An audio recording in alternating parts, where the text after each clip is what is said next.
হাসপাতালে মানুষ আসে চিকিৎসা নিতে, কিন্তু প্রবেশ মুখেই তাদের সামনে পড়ে ময়লার ভাগাড়, প্লাস্টিক, পচা ফল আর খাবারের উচ্ছিষ্ট ছড়িয়ে ছিটিয়ে থাকা নানা মেডিকেল বর্জ্যে চারপাশে ছড়াচ্ছে তীব্র দুর্গন্ধ।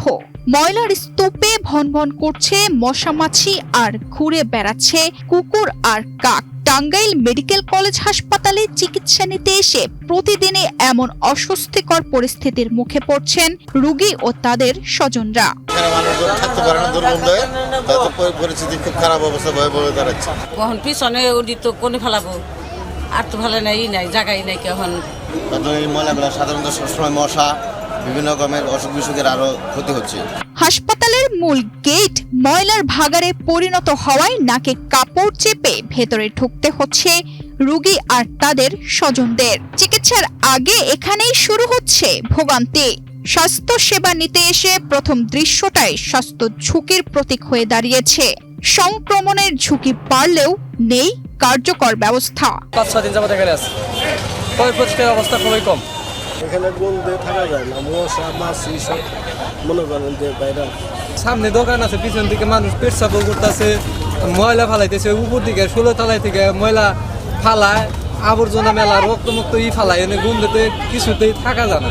হাসপাতালের 15 তলা ভবনের সিঁড়ির মুখে পানের পিক, ব্যবহৃত বাথরুমের ময়লা আবর্জনায় নোংরা পরিবেশ। কেবল 4র্থ তলায় প্রশাসনিক এলাকায় ব্যতিক্রম, যেখানে দেখা যায় পরিষ্কার পরিচ্ছন্নতা। ময়লাগুলা উপরে থেকে পড়তেছে, 16 তলা থেকে 14 তলা থেকে পড়তেছে, নিচে পড়ার পর আর কোনো পদক্ষেপ নাই। আর এগুলো পড়ার পরে এখানে একটা ডাস্টবিন থাকার কথা, সেটাও নাই। এটা না থাকার কারণে ময়লাগুলো সিটটা অনেক সময় দেখা যায় আমাদের দোকানে এবং মানুষের উপরে পড়তেছে এগুলো গায়ে। একবারে এখন রাস্তার কাছাকাছি গেছে, দেখেন নাই, একবারে রাস্তার কাছাকাছি ময়লা আবর্জনা বোঝায়।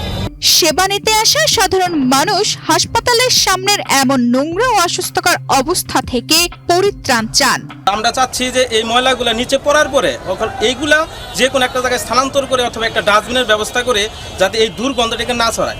মেডিকেলের সামনের এমন অবস্থার জন্য পরিচ্ছন্নতা কর্মীদের অবহেলাকে দায়ী করা হলেও তারা বলছেন ভিন্ন কথা।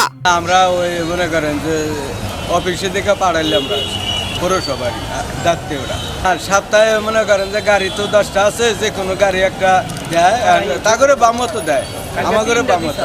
একদিন পর পরই তো আসছি, 2টা, একটা আছে এই গাড়ি, 3টা, কালকে 3টা দিছা। খোঁজ নিয়ে জানা গেছে হাসপাতালের কর্মী, রোগীর স্বজন ও আশপাশের অস্থায়ী দোকানিরাই এই বজ্র ফেলছে। এগুলো সরিয়ে ফেলতে পরিচ্ছন্নতা কর্মীদের অবহেলার কারণেই প্রতিদিন জমছে ময়লার স্তূপ।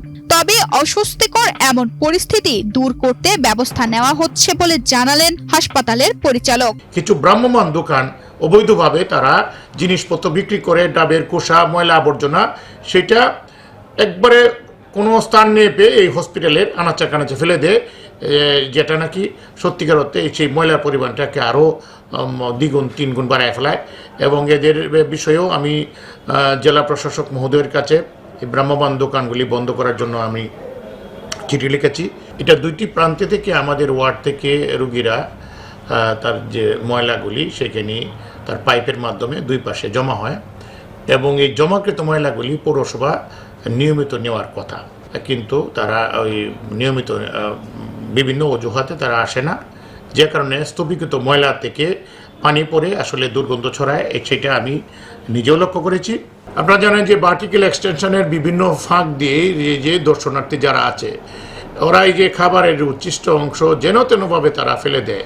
রোগীরা এবং রোগীর লোকগণ যদি এই ব্যাপারে একটু সোচ্চার না হয়, তারা যদি তাদের এই বিষয়টা যদি আমলে না নেয়, আসলে আমাদের জন্য আসলে অত্যন্ত কষ্টকর হয়ে যায়। পৌরসভার লোকদেরকে ডেকে আমরা পরিষ্কারের কাজ করছি, কারণ হাসপাতালে পরিষ্কার পরিচ্ছন্নতা অত্যন্ত একটা গুরুত্বপূর্ণ কাজ। আর আমিও আরও এই ব্যাপারে সোচ্চার থাকার জন্য দায়িত্বপ্রাপ্ত আমার পরিচ্ছন্ন কর্মী বা সুপারভাইজার যারা আছে, আমাদের এই গেটের ময়লাগুলি দূর করার ব্যাপারে পদক্ষেপ নিচ্ছি। শুধু আশ্বাস নয়, হাসপাতালের সামনের ময়লা আবর্জনা দুর্গন্ধ থেকে মুক্তি চান ভুক্তভোগীরা। তা না হলে চিকিৎসা নিতে এসে উল্টো অসুস্থ হয়ে পড়ার ঝুঁকি আরও বাড়বে বলে তাদের আশঙ্কা। তানজিদা রহমান, ইনায়া, বাংলাদেশ প্রতিদিন।